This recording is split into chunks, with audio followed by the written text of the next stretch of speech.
Okay, Ross, here we are then. It is a new manager, it's Peter Grant. So, first of all, how did you come to the conclusion that Peter was the man for the job?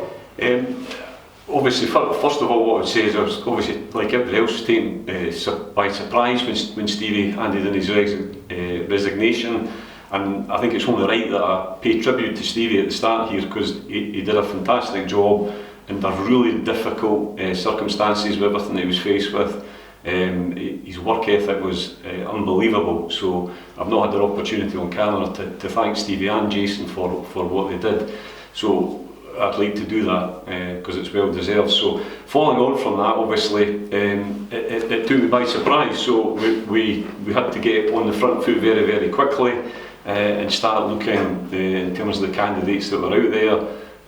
And we went through a process of establishing certain criteria that we were looking for. And Peter basically came to the top, and that was pretty clear in terms of the attributes that we were looking for, the qualities, the experience, everything else, that Peter was the right man, not just in terms of his coaching ability, which is second to none, but his man management style as well, and also the important thing for me is the way that he tries to play football. I think everybody's seen that over the last couple of seasons at Alloa.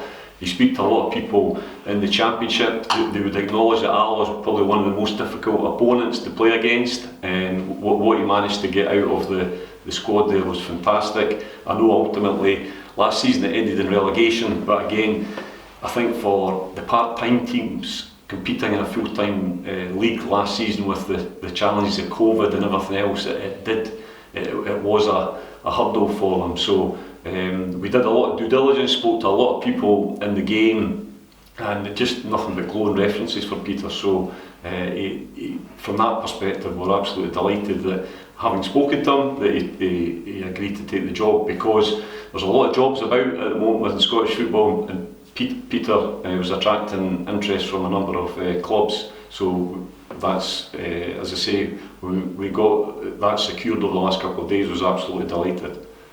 Peter mentioned that you met him earlier on this week, and a 10-minute conversation turned into 10 hours, and having spoken to Peter, I can see why. You know, he does have that enthusiasm that is needed for this sort of job.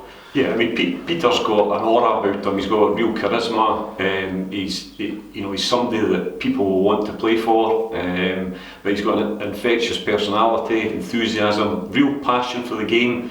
And when we met, we just had a real good discussion about the club, where the club's going, the exciting things that are ahead for the club, the expectation level of the club, but also just a discussion about football, and it was a great conversation. But you're right, yeah, Peter doesn't struggle to make conversation for sure, but I see that as a real positive, because at the end of the day you're in an environment where you need to get the best out of people.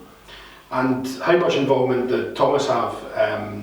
One of the German consortium, I believe that he was involved in speaking to Peter as well. Yeah, absolutely. Thomas has got huge experience in the game, so Thomas and I, probably drove it forward with the board's consent and approval. So it's just unfortunate Thomas would, in other circumstances, been across. But we have to do things by Zoom in these times, so Thomas was integral to that as well, and Thomas and Peter share a lot of common synergy as well, so that was great to see. So we're all delighted. And in terms of the backroom staff and the way the club is structured, is there changes on the way there as well?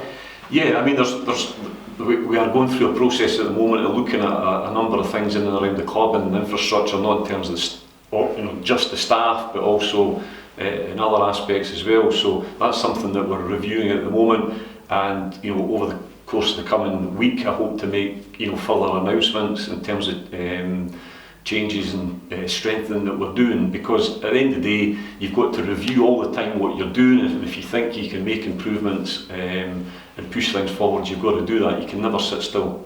There's obviously players leaving out of contract, loans going back as well. I'm guessing Peter will want to bring in some of his own players, clearly. What sort of budget is he working with there? Obviously not specific. Good try, Stephen.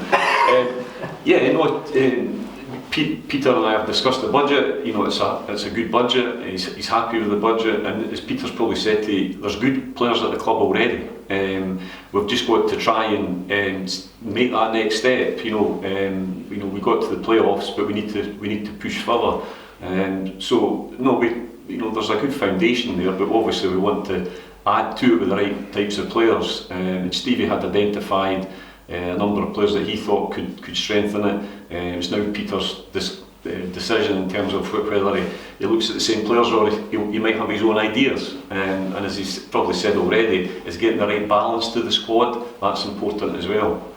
Obviously, it's been such a difficult time for football clubs in general over the last year and a half now, with no fans being allowed in the stadium. It does look like, fingers crossed, all being well, we should have fans in time for next season. That's going to be a massive, massive boost for everyone.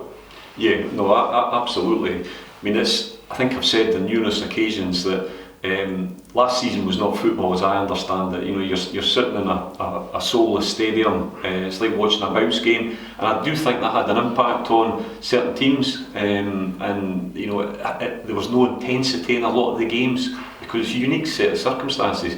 We just felt as though we were fulfilling fixtures, and I've missed the Dunfermline fans not being in the stadium. So, you know, fingers crossed that I'm hoping by the start of the season we'll at least have our home fans back in the stadium, and as the country comes out of lockdown, you know, we can get back to full stadiums in time. But no, the supporters have been a massive loss for sure.